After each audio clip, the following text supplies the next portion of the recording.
Most people don't lose money because they make reckless choices. They lose money because they make comfortable ones. The kind that sound responsible. The kind you can explain to your friends. The kind that don't feel risky at all. I'll start next year. I just need things to stabilize first. I'll do it when my income's higher. That feels patient, mature, even smart. But here's the part no one likes to say out loud. Waiting isn't neutral. It feels like standing still. But financially, it's moving backward.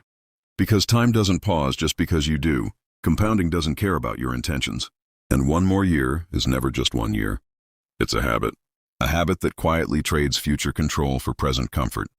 And the real cost of waiting isn't obvious at first.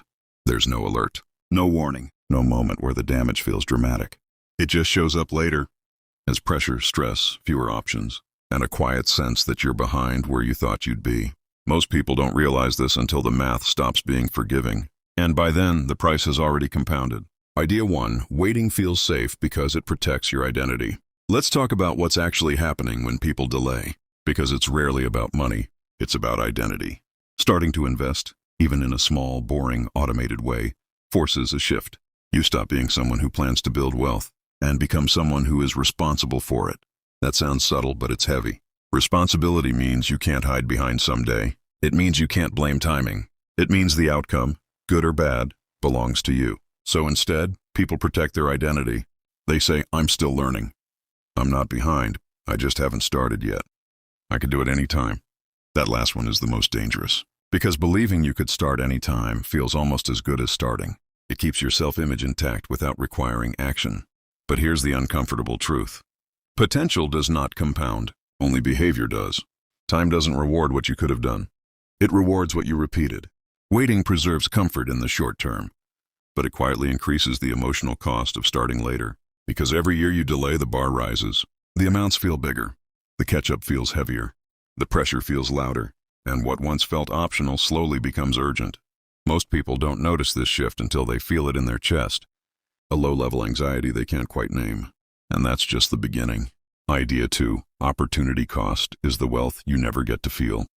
Opportunity cost is one of those concepts everyone nods at, but almost no one feels, because it doesn't hurt immediately. You don't feel opportunity cost when you skip investing at 22. Your life still works. Your bills still get paid. You still go out on weekends. So it feels harmless. But opportunity cost isn't about what you lose today. It's about what you never unlock later.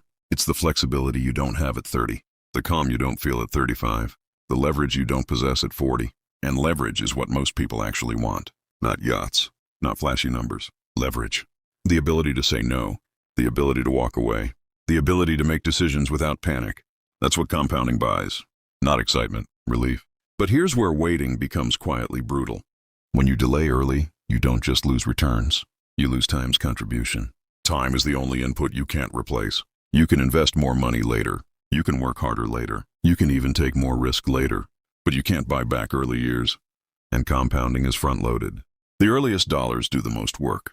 Miss those, and everything after has to strain harder to compensate. That's when people start chasing instead of building. That's when investing stops feeling calm and starts feeling like damage control. And this is where most people think the solution is more income. It's not. Idea 3, more income doesn't fix a late start. This is where smart, ambitious people get trapped. They believe delaying is fine because they'll make more later. And often they do. But here's the thing no one advertises. Higher income does not rewind time. In fact, higher income often masks the problem at first. You earn more, so you feel ahead. You upgrade your lifestyle. Your spending expands just enough to keep things comfortable. But compounding doesn't care about how much you earn. It cares about how long your money works. So what happens? You end up earning well, but still feeling oddly fragile. Because your income is doing all the lifting, and your assets aren't pulling their weight yet. That's a risky place to live. Income is effort-based. Assets are time-based. One depends on your energy. The other depends on consistency. And when life inevitably throws friction, burnout, layoffs, family, health, income flinches first. That's when people realize they optimized the wrong thing. They optimized cash flow instead of ownership. They optimized today instead of decades. And that realization doesn't come with fireworks. It comes quietly, late at night, when you run the numbers and think, I should be further along than this. This is the first real discomfort moment. If that thought felt familiar, don't push it away. It's not shame. It's awareness. Idea 4. The silent transition from choice to constraint. In your early 20s, money feels flexible. You can mess around. You can delay. You can experiment. Time forgives you, but time's patience isn't infinite. Somewhere between I have time and I need to be serious, there's a silent transition point. Most people miss it. That's when investing stops being optional and starts being necessary. The math tightens. The margin for error shrinks, and the same decisions suddenly carry more weight. This is when people say things like, I'll just work longer. I don't really need financial freedom. I'm fine keeping things simple. Sometimes that's true, but often it's adaptation, not choice. It's the mind adjusting expectations downward to avoid confronting regret.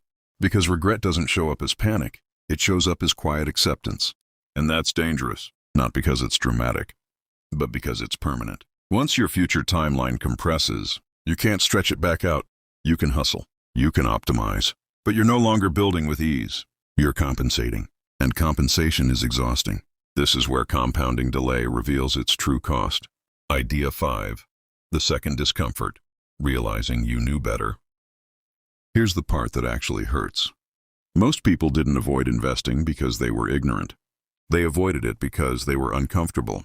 They knew broadly that starting earlier mattered. They'd heard it 100 times, but it felt abstract, distant, easy to ignore. So they waited. And later, when the pressure shows up, the regret isn't just about money. It's about honesty, the realization that you knew and still delayed. That's why people don't like to talk about this topic. Because it's not about intelligence. It's about courage. The courage to start before you feel ready. The courage to act while it still feels small. The courage to let boring consistency beat exciting delay. Once you accept that, the question changes. It's no longer, how do I catch up? It becomes, how do I stop leaking time from this point forward? That's a much calmer question. And calm is where long-term wealth lives. Here's the reframe most people need, and almost no one gives them. You don't need urgency. You need inevitability. Urgency burns out. Inevitability compounds. The people who win long-term don't rely on motivation. They don't debate themselves every year. They don't wait for perfect clarity. They remove the decision. They set systems that run quietly while they live their lives. That's the real flex. Not watching charts, not obsessing over timing, not constantly adjusting. Just letting time work, consistently, predictably, calmly. And once that system exists, something shifts psychologically. You stop feeling behind. You stop negotiating with your future self. You stop carrying that low-level financial anxiety everywhere. Not because you're rich, but because you're aligned. Aligned with time instead of fighting it. Aligned with ownership instead of effort.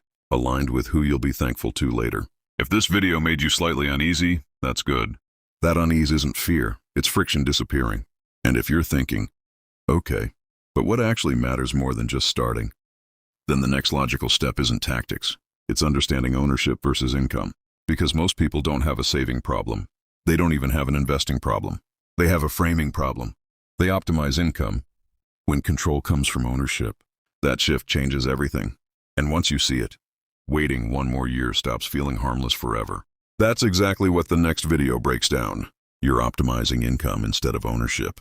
Watch that next. Not because you're behind, but because now you're thinking long-term.